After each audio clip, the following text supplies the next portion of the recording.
Good morning, dear student. Let us start the new topic again. We have discussed about active transport and passive transport. So, active transport और passive transport के बारे में हम लोग पढ़ रहे हैं, जिसमें हमने आपको बताया था कि एक्टिव ट्रांसपोर्ट में अगेंस्ट कंसंट्रेशन ग्रेडियंट जाता है सब्सटेंस और एनर्जी का यूज होता है in the form of ATP. हम यहाँ डिस्कस करने जा रहे हैं पैसिव ट्रांसपोर्ट। पैसिव ट्रांसपोर्ट दो तरह के होते हैं, एक तो डिफ्यूजन होता है और एक ऑस्मोसिस होता है। तो डिफ्यूजन हमने ऑलरेडी डिस्कस कर दिया है कि हायर से लोअर कंसंट्रेशन की तरफ में अगर मूवमेंट होता है तो डिफ्यूजन कहते हैं। सॉलिड लिक्विड गैस किसी भी मटेरियल का हो सकता है। आइए आज हम सीखते हैं ऑस्मोसिस के बारे में। आइए जानते हैं। सो पैसिव ट्रांसपोर्ट दो तरह के होते हैं, डिफ्यूजन एंड ऑस्मोसिस। सबसे पहले ऑस्मोसिस क्या होता है? अगर वाटर का मूवमेंट हायर से लोअर कंसंट्रेशन की तरफ हो, या हम सॉल्वेंट भी कह सकते हैं, तब हम उस प्रोसेस को ऑस्मोसिस कहते हैं। सिंपल सा हम आपको एग्जांपल देते हैं। अगर आप किशमिश जो है, जिसको रेसिन कहा जाता है, उसको पानी में डालेंगे तो वो क्या होगा? पानी से वो फूल जाता है। तो यानी वाटर का कंसंट्रेशन सराउंडिंग में ज्यादा है और किशमिश में यानी रेसिन में वाटर का कंसंट्रेशन लो है। तो हायर से लोअर कंसंट्रेशन की तरफ वाटर का मूवमेंट हुआ और इस प्रोसेस को हम ऑस्मोसिस कहते हैं। तो ऑस्मोसिस लिविंग ऑर्गेनिज्म का सबसे इम्पॉर्टेंट प्रोसेस है जो जरूर होता है। आइए आगे देखते हैं। So it can be defined as a diffusion. ये एक तरह का डिफ्यूजन ही है। Osmosis is a special kind of diffusion. Diffusion में सॉलिड लिक्विड गैस का आपका मूवमेंट होता है। इसमें केवल लिक्विड, इसमें सॉल्वेंट या आप कह सकते हैं वाटर का मूवमेंट होता है। सो solvent across the semi-permeable membrane from a region of its higher concentration to a region of its lower concentration। ज्यादा से कम की तरफ मूवमेंट हो, वाटर का हो या सॉल्वेंट का हो। चीनी और पानी को मिला दोगे तो आपका पानी जो होगा वो सॉल्वेंट होगा और चीनी आपका सॉल्यूट होगा। हमारा कहने का मतलब है कि सॉल्वेंट का मूवमेंट हो या वाटर का मूवमेंट हो। अब आइए, ये तो हो गया ऑस्मोसिस। अब आता है ऑस्मोटिक सॉल्यूशन। अब ऑस्मोटिक सॉल्यूशन को भी हम ऐसे कर सकते हैं। Osmotic solution are those solution which can cause osmosis if separated from solvent by semi permeable membrane.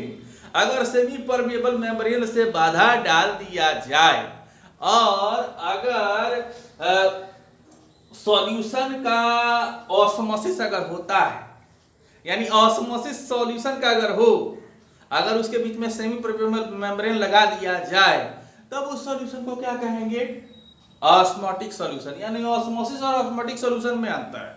Osmosis process है और ऑस्मोटिक सॉल्यूशन वो सॉल्यूशन है जो सेमी परमेबल मेम्ब्रेन के बाधा डालने के बाद से वो मूवमेंट होता है।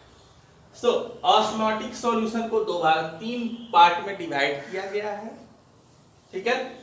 सबसे पहले हाइपोटोनिक सॉल्यूशन, आइसोटोनिक सॉल्यूशन और हाइपरटोनिक सॉल्यूशन। देखिए, सबसे पहले हम बात करते हैं, अगर हमने किशमिश को पानी में डाला तो क्या हुआ? वाटर का मूवमेंट कहाँ हुआ? रेसिन में। वाटर के इन्वायरमेंट से किशमिश की तरफ यानी रेसिन की तरफ हुआ और किशमिश स्वेल अप कर गया। यानी बाहर का सराउंडिंग का कंसंट्रेशन ज्यादा है, अंदर का कंसंट्रेशन कम है। वाटर का मूवमेंट हायर से लोअर कंसंट्रेशन की तरफ में हुआ। तो यानी कह सकते हैं इस तरह के सॉल्यूशन को हाइपोटोनिक सॉल्यूशन कहा जाता है। It is a dilute solution. एक तरह का डाइल्यूट सॉल्यूशन है which has an osmotic concentration lower than of another solution। जो दूसरा सॉल्यूशन है उससे उसका ऑस्मोटिक सॉल्यूशन का कंसंट्रेशन लोअर होता है। ठीक इस तरह से यहाँ देखिए, ये सेल है और ये बाहर आपका वाटर है। तो ये सेल के अंदर वाटर का मूवमेंट होता है क्योंकि वाटर का कंसंट्रेशन यहाँ ज्यादा है और यहाँ सेल के अंदर कम है। तो क्या होगा? वाटर का मूवमेंट क्या होगा कि सराउंडिंग से सेल के अंदर मूव करेगा और ये सेल स्वेल अप करके बड़ा हो जाएगा। तो हम इसको कह सकते हैं एक तरह का ये हाइपोटोनिक सॉल्यूशन है ना। आइसोटोनिक सॉल्यूशन वो सॉल्यूशन होता है जिसमें आपका सेल के अंदर का इन्वायरमेंट का और बाहर दोनों का अगर कंसंट्रेशन अगर बराबर हो, तब हम वैसे केसेस में देखेंगे नेट फ्लो जितना अंदर जा रहा है उतना ही बाहर आ रहा है, तो इसलिए वो ना इंक्रीज होगा ना डिक्रीज होगा। तब हम उसको बोलेंगे आपको isotonic solution has an osmotic concentration similar to that of another solution.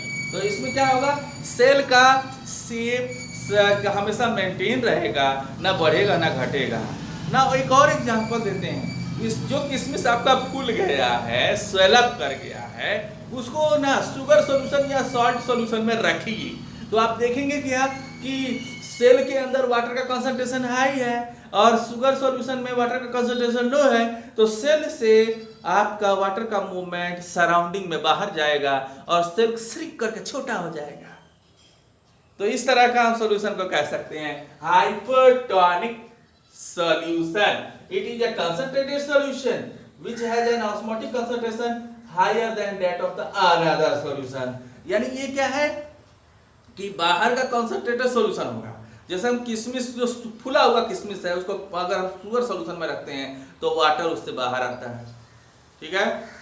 ठीक उसी तरह से समझिए कि सलाद काटते हैं तो उसमें नमक छिड़कते हैं तो पानी बाहर आ जाता है, क्योंकि बाहर का कंसंट्रेशन लो है और अंदर पानी का कंसंट्रेशन हाई है, तो सेल से तो बाहर आएगा।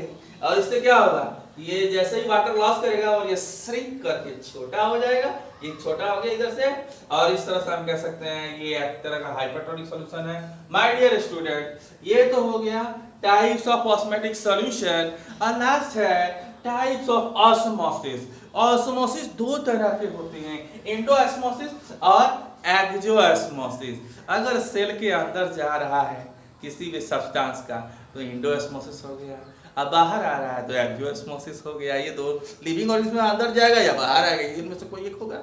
तो इसलिए it is the osmotic entry of water into a cell और सिस्टम। सेल के अंदर ऑस्मोटिक एंट्री अगर होती है तो एंडोऑस्मोसिस कहेंगे, और सेल के बाहर होता है withdrawal of water from the cell और अ सिस्टम, तब हम उसको बोलते हैं एक्सोऑस्मोसिस। मुझे लग रहा है कि आपको अब समझ में आ चुका है। ये जो हमने डिस्कस किया, हमने पैसिव ट्रांसपोर्ट में ऑस्मोसिस, ऑस्मोटिक सॉल्यूशन क्या होता है। ऑस्मोटिक सॉल्यूशन आपके हाइपोटोनिक, आइसोटोनिक और हाइपरटोनिक सॉल्यूशन होते हैं, और फर्दरली इसको हम ऑस्मोसिस को इंडोऑस्मोसिस और एक्सोऑस्मोसिस में हम कैटेगराइज कर सकते हैं। तो ये एक बहुत इंटरेस्टिंग पार्ट है बायोलॉजी का।